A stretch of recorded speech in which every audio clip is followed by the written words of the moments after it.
On my birthday, I overheard my dad mutter to my mom, "Why waste money on her? She'll never succeed anyway. Should have just gotten the grocery store one." Mom's voice was tight. "It's her 16th birthday, Richard. So, she's getting B's and C's. David got straight A's. He's worth investing in. She's not." David, my older brother, pre-med at Johns Hopkins, Dad's walking trophy. I stood frozen in the hallway holding the birthday card from my grandmother with $50 inside, more than my parents had spent on my cake. Mom saw me and forced a smile. "There's the birthday girl. Come blow out your candles." I sat down. Dad wouldn't make eye contact. David was texting. The candles flickered on the too expensive $40 cake. I blew them out thinking, I'll show you what a waste looks like. That night, I opened a savings account with Grandma's $50. Got a job at Target next week. Every paycheck went into that account while Dad complained about me wasting time on minimum wage instead of studying. "Maybe if you studied like David." David's tuition is $40,000 a year. My grades got me a full ride to state. He laughed. "State's not Hopkins." "No, but it's free." I worked 3 jobs through college. Graduated summa cum laude with a computer science degree. Dad didn't come to graduation. David had a med school interview that day. First job out of college. $70,000 at a startup. Dad scoffed. Startups fail. David's residency is at Mass General. The startup got acquired by Google 18 months later. My stock options were worth $400,000. I didn't tell him. By 28, I was making $250,000 as a senior engineer. Bought a house. Paid cash. Dad found out through Mom. "Must be nice having money to throw around," he said at Thanksgiving. "It is," I said. "Especially for someone who was never going to succeed." He went quiet.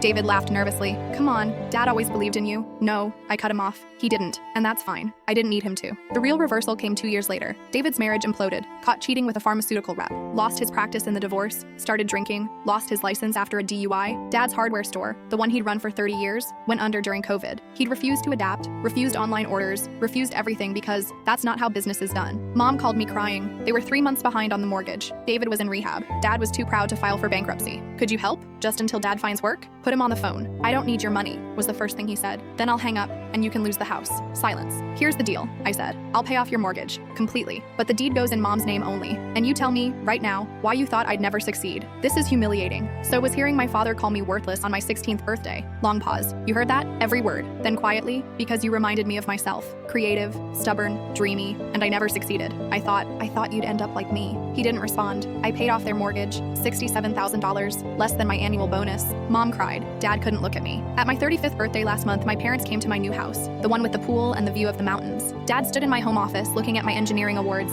the patents on the wall, and the photo of me with my team at Google. "I was wrong," he said again. "I know. I'm proud of you. I know that too, but I didn't need you to be." Mom brought out a cake, homemade this time. As I blew out the candles, Dad said quietly, "Make a wish." "I don't need to," I said. "I already proved everything I wanted to prove." David's been sober for 6 months now, lives in a studio apartment, works at a clinic doing basic checkups. He texted me yesterday. "Dad talks about you constantly. Show everyone your patents. Says you got your brains from him." I laughed.